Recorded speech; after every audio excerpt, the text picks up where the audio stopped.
All right. Let's see. What do we have today? What do we have today? Skills and tools. So you see it?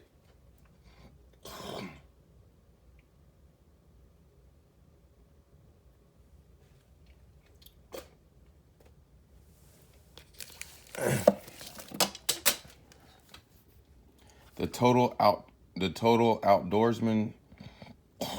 Excuse me. Excuse me. This is gross. I apologize. Excuse me. But I don't want to get sick.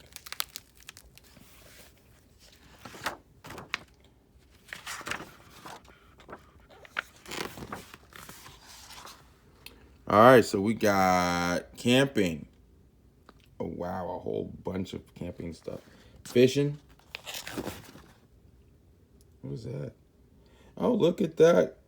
Aren't you gonna burn it? I would swear up and down that you would burn the sticks, but whatever.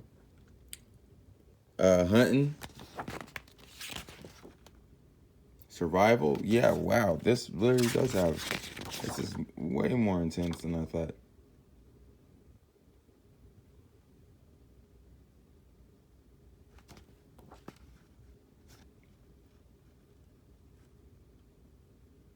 Okay, we're gonna do the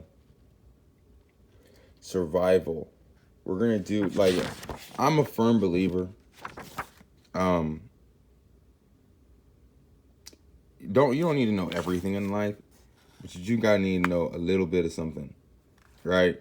So yes, are we ever gonna like the probability of us being stuck in the middle of nowhere and we gonna have to survive to stay alive is is it's not probable, right? The chance that's happening is probably 1 in 1 billion, right? But in that 1 in 1 billion chance, it's good to halfway kind of know what you're talking about, right? I mean, look at Walking Dead. Walking Dead could happen to anybody, right?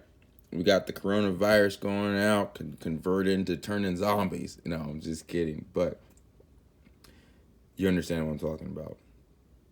That sometimes you just kind of need to know what's going on.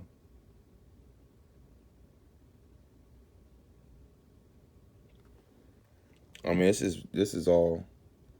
It's not a lie. This is pretty interesting. Pack a 1 day survival kit. Pack a 1 week multi-person survival kit. Beat the bugs. Make waterproof matches. Shave the day.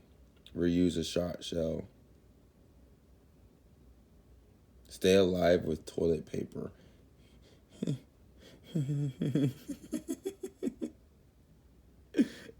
Okay.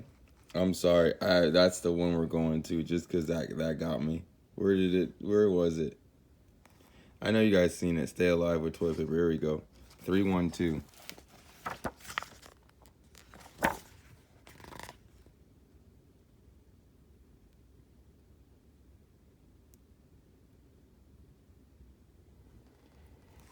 Yeah, this is actually really interesting. Wow.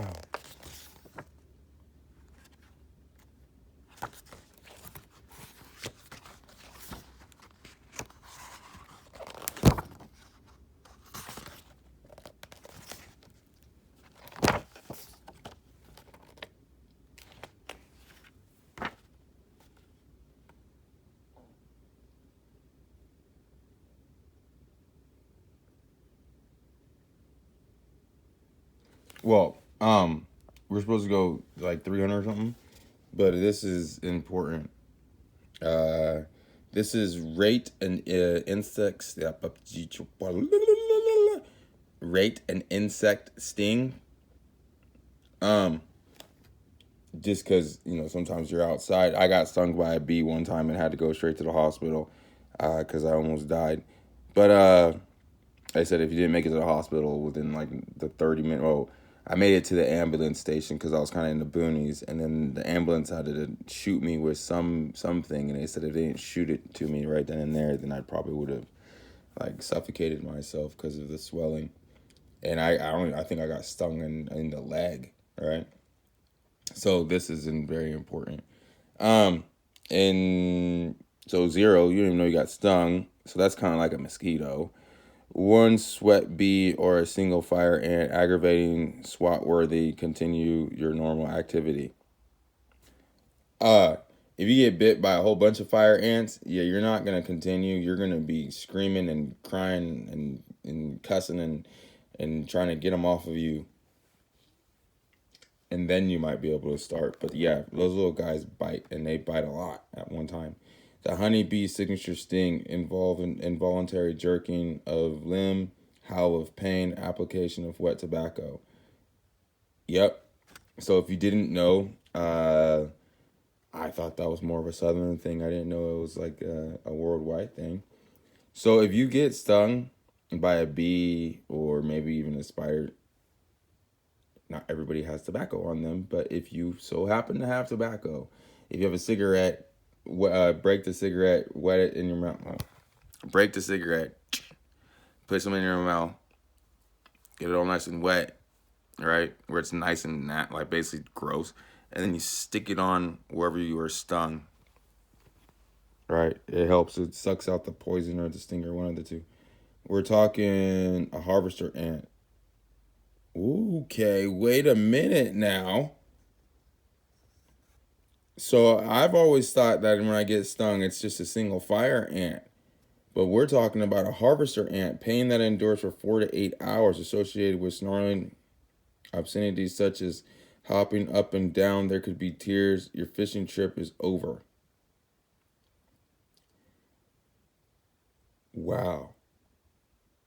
Maybe I haven't been hit by a harvester ant, but I have been hit where it's like, man, this is ridiculous. This thing won't stop hurting.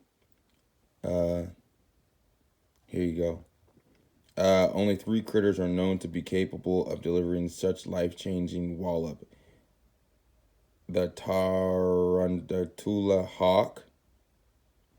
Well, if it's a bloody hawk, yeah, that makes sense. The warrior wasp and the bullet ant. That doesn't even sound good. A warrior wasp. Gosh. You know what I'm saying? Yeah, of course. Of the 3, only the pictured right. So there it is. Oh, yeah, no, that does not look like a hawk at all. That looks like a monster bee, man. That thing looks huge. It's found in North America. Smith described level 4 pain as running hair dryer has this been dropped in your bubble bath.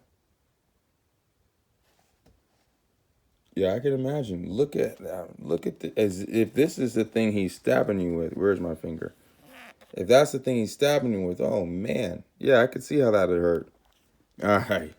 You know what I'm saying? We didn't really get very far into this survival guide, but that was really interesting. I don't know, maybe it wasn't for you guys, but it was for me.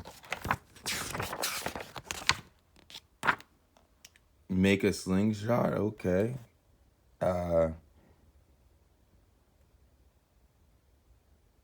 You know, what if you don't have any of this stuff with you?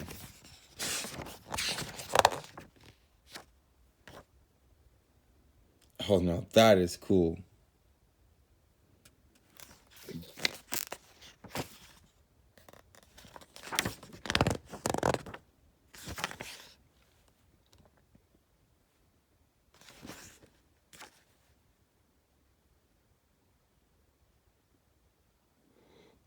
Oh, this looks miserable.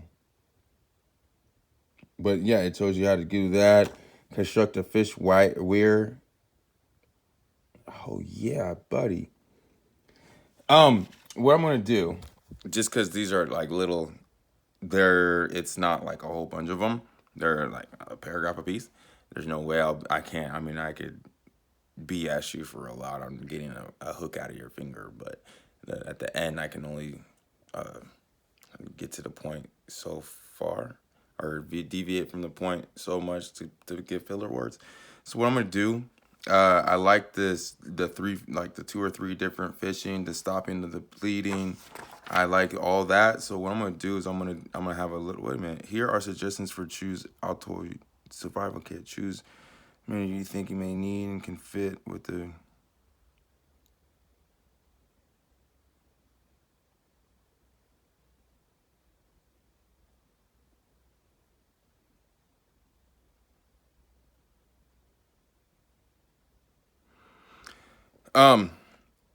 Yeah, like I said, what I'll do is I will kind of go over more in depth later on, like and go through more than just one thing, just because one's not enough.